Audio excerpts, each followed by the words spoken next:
In today's video, we are going to have a look at the straight arms. What does straight arms mean? What are some of the common faults I see every day on lesson tee, and what you can do about them to improve.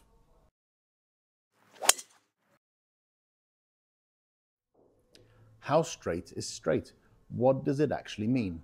So if we go through it from the setup position, the lead arm is straight and there is some bend in the trail arm, just a little bit, like so. Then, as you go to the top of the backswing, you're going to keep the lead arm straight, and incrementally the right arm, the trail arm, for me as a right-handed golfer, is going to begin to flex, such that at the top of the swing, this arm, the angle between the humerus and the forearm, is going to flex to approximately a 90-degree angle, like so. It is not going to bend any further than that, so the hands aren't going to get too close to the trail shoulder. So 90 degrees is the most amount of bend in this trail arm. So we're at the top of the backswing, lead arm straight, 90-degree flex in the trail arm. Then for the downswing, the trail arm starts to straighten again. The lead arm remains straight. I get to P6, there is still some bend in the trail arm, like so. As I get to impact, the lead arm remains straight, and there is still some bend in the trail arm, such that from down the line here, you're going to see the left forearm a little bit above the right, and you see that flexion in that trail arm. The first point in time when both arms are literally going to be straight is going to be here, a couple of feet past the ball, the follow-through position in the golfing machine. From there to P9, you're going to try and keep both arms straight. Then the left arm, the lead arm, is going to start to bend to a 90-degree angle, which mirrors the top of the backswing with the trail arm. And you're going to have a little bit of flex in the lead arm, like so. The reality is, when you try this, it's going to feel to you like both arms are ramrod straight. Now, why is there a difference between the best players and the higher handicappers? Why do the best players all maintain these straight arms? Well, think of the geometry of the swing. I've used the analogy before. When you're swinging, you're trying to trace a circle, you've got a fixed point, the compass, pinprick, and you trace around that point. If the distance between the shoulder and the hands is fluctuating and changing every time, it's as though your distance from the ball is changing every time. And if that's happening, your club path, your swing direction is going to change from shot to shot, and your point of contact on the ground is going to change from shot to shot. It's going to make golf extremely chaotic. So it's really important that you learn to incorporate this into your game. You want to learn to have these straight arms. One of the most common faults I see here is that right from the beginning of the takeaway, the golfer is going to start to pull the club back, pull the grip end of the club back by flexing the trail arm like so, by moving the trail elbow away from the lead elbow in this position right here, like so. And you see the elbow start to move back behind the golfer as he does this. Now, what's going to happen here is that in actual fact, it's going to minimize the amount of extension in the trail wrist, like so. It's going to minimize the amount of radial deviation in the lead wrist. It's going to stop the golfer from having this great structure at the top of the swing where you see a relatively neutral left wrist and some extension in this trail wrist, like so. So, very important, when you take the club back, you're not doing it by simply bringing the butt end of the club closer to the body, by flexing the trail elbow behind you like this. You are taking the club back, you're providing the ascent of the club by bringing the lead shoulder down towards the ground. And that is providing that ascent. That is going to enable you as a golfer to keep the arms much straighter going back. So again, it's not this move to go back, it's the shoulder moving down to create the ascent of the club. And you see how the hands are much further away from the body when I've done this, rather than have them like so. The second mistake I often see is that a golfer will let the lead arm come across the chest excessively. So what do I mean by that?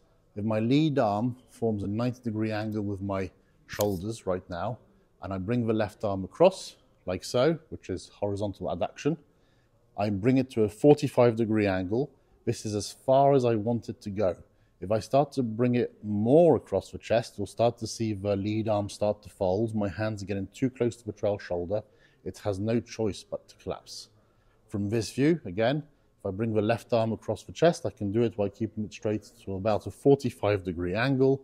Once I go past this point, it starts to fold. It starts to flex excessively. So an exercise for you to try and feel the correct top of the backswing position here would be to start out with your club and arm parallel to the ground, straight out. Then hinge the club upwards, rotate the club shaft so it's parallel to the ground. Without rotating your shoulders yet, then bring your left arm across your chest, 45 degrees. Add the trail arm, and you'll notice there is some flex in this trail arm to do this. Squeeze the elbows together, get them as close together as possible. From here, I want you to rotate and bring your shoulder down, and you've reached your top of the backswing position. If I do this again from this view, left arm parallel to the ground, hinge the club, rotate it so the club's parallel. Without rotating your shoulders, bring the left arm 45 degrees across your chest, add the right arm, squeeze the elbows together, rotate so your back faces the target, shoulder down, and you're in the top of the backswing position. A third error I see on a daily basis with regards to the arm straight is that as they come through the golf ball, golfers stop turning, tilting and extending, and therefore they can only keep their arms straight for a short while before they have to start to fold. So here it's really important for you to have the correct movements whereby you're going to point your chest upwards to the sky and you're going to get your belt buckle to point towards your target as you come through. So once again, I'm in position here. What happens is the golfer doesn't turn, tilt and extend, and so the arms can only stay straight for a short amount of time before they start to fold.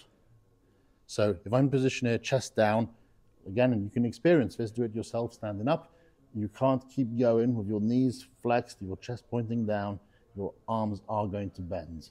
So what you need to do is, as you come through the ball, you need to feel the belt buckle raise and turn so it faces the target, and you need to feel your chest start to point upwards towards the sky, like so, and this will enable you to keep the arms straighter for much longer.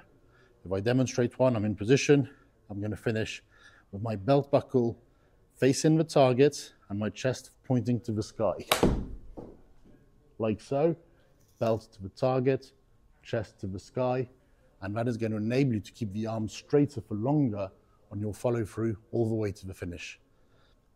This position here is typically described as a chicken wing move. If you want more details on that and how to correct it, then please check out my video along that same title. One of the easiest ways for you to work on this is to use balls such as this one, the Connector Smart Ball. You put it between your forearms, and from there you learn to squeeze them together so you're going backwards and forwards. I much prefer these types of aids where you put them between the arms, because there are also equivalents where you have straps around you that squeeze your elbows together. I prefer these where you have to have the onus on squeezing the elbows between you in order to keep the ball there. It's not the machine, the device squeezing the elbows for you. So you're doing the task. So elbows are close together like this. You're squeezing them together. You're really going to be able to feel the arms straight. And like I said to begin with, it will feel disconcertingly straight to begin with, but you'll soon get the feel. Perhaps one of the easiest ways to do it, likewise, is to start with a short club. Start with a pitching wedge, where typically you would go very much more straight arms to straight arms. So if I just hit one forwards, a little bit of a punchy feel, like so. Thank you very much for watching. If you have any questions on the straight arms component of the golf swing, then please post in the comments below. If you did enjoy the content and would like to see more, not miss out on any future tips, then please do like and subscribe to the video. I really appreciate it. Catch you soon.